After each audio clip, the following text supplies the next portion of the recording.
প্রিয় শিক্ষার্থী, সমাধান এডুকেশন কেয়ারের আরও একটি নতুন ক্লাসে তোমাদেরকে স্বাগতম। আজকের ক্লাসটিতে আমরা নবম ও দশম শ্রেণীর গণিত অনুসরণী 9.1-এর উদাহরণ 10-এর সমাধানটি দেখব, যা আমাদের জন্য খুবই গুরুত্বপূর্ণ। এটা থেকে সৃজনশীল প্রশ্ন হওয়ার সম্ভাবনা অনেক বেশি এবং কিছু কিছু উদাহরণের অঙ্ক আছে, শুধু এই অঙ্কটি নয়, এরকম আরও কিছু উদাহরণের অঙ্ক আছে যেগুলো খুবই গুরুত্বপূর্ণ এবং যেগুলো থেকে সৃজনশীল বা কখনো ক অথবা সংক্ষিপ্ত প্রশ্নের উত্তর এগুলোতে কোশ্চেন হতে পারে। তো আমি এই পর্যন্ত অনেকগুলো ভিডিও এখানে দিয়ে দিয়েছি।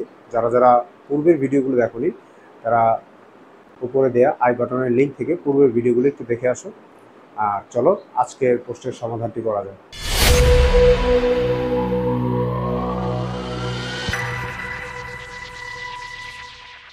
তো এখানে প্রথমে বলা হচ্ছে, দেখো, প্রমাণ করো যে whole root over 1 minus sine A 1 plus sine A is equal to sec A minus tan A. এখন এটা প্রমাণ করার জন্য আমরা অবশ্যই লেফট সাইড অথবা রাইট সাইড দুইটার একটা দিয়ে শুরু করব। তো আমরা লেফট সাইড দিয়ে শুরু করব, তাহলে সুবিধা হবে 1 minus sine A 1 plus sine এ। আচ্ছা, এখানে দেখো এই জিনিসটা কিন্তু একটা ভগ্নাংশ। ভগ্নাংশের ক্ষেত্রে লব ও হরে তুমি সিমিলার কাজ করতেই পারবা, চাইলেই করতে পারবা। তো আমরা এখানে যেটা করব, উপরে কি আছে 1 মাইনাস সাইন এ, এই উপরে যে আছে এই 1 মাইনাস সাইন এ দিয়ে লব আর হরকে গুণ করব। তাহলে যদি আমরা গুণ করি তাহলে ব্যাপারটা এরকম দাঁড়াবে 1 মাইনাস সাইন এ এখানে আগে থেকে ছিল, আবার এখানে গুণ করলাম 1 মাইনাস সাইন এ, আর এখানে 1 প্লাস সাইন এ ইন্টু 1 মাইনাস সাইন এ।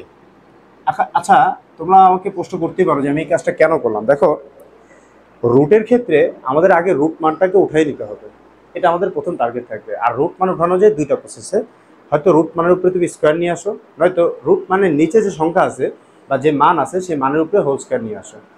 তো এই স্কোয়ার আনার জন্য আমরা মাইনাস মান দিয়ে গুণ করছি। দেখো কিভাবে স্কোয়ার আসতেছে, 1 minus sine A 1 minus sine এ, আমাদের এখানে 1 মাইনাস সাইন এ হোল স্কোয়ার হয়, 1 plus sine A 1 minus sine A plus B into A minus B হয়, যেটা হয় এ স্কোয়ার মাইনাস বি স্কোয়ার। এখন 1 উপর স্কোয়ার দেওয়া না দেওয়া একই কথা, তাই আমরা ব্যবহার করলাম না। এরপর 1 মাইনাস সাইন স্কোয়ারের সমান কী হয়, কজ স্কোয়ারে, আর 1 মাইনাস সাইন এ হোল স্কোয়ার থাকে, এটা রাখলাম। দেখো স্কোয়ার রুট কিন্তু ভাগ হয়ে যায়, আমাদের এটা এরকমভাবে 1 মাইনাস সাইন এ এটার উপরে হোল স্কোয়ার হয়, যেহেতু হোল রুট আছে এটাকে ভেঙে দিলে তাহলে সিএস কজ স্কোয়ার এ হয়। এবার স্কোয়ার রুট যদি কাটা যায় তাহলে আমাদের এখানে থাকে 1 মাইনাস সাইন এ, আর এখানে থাকে কি কজ এ।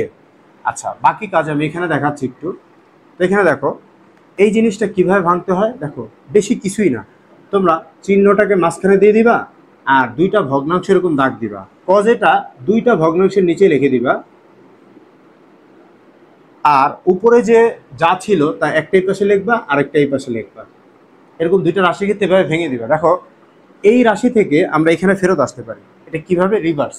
আমি এখানে একটু রিভার্স কাজ করছি, যেমন কজে কজে যদি লসাগু করি তাহলে কজে হবে, কজে দিয়ে কজেকে ভাগ করলে 1 হবে, 1-এর সাথে 1 গুণ করলে 1 হবে, এই মাইনাস এখানে দিলাম, এই কজে দিয়ে যদি কজেকে ভাগ করি 1, 1-এর সাথে সাইনে গুণ করলে এই সাইনে, আমি উল্টো করছি।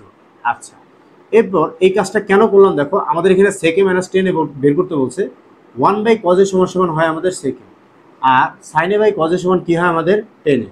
এই কাজটা মান বের করার জন্য আমরা এই কাজটা করছি, নাহলে আমাদের এটা করার কোনো প্রয়োজন ছিল না। আচ্ছা, তোমরা হয়তো বা এখনও একটু কনফিউশনে আছো, আমি সেই কনফিউশনটা ক্লিয়ার করে দিচ্ছি।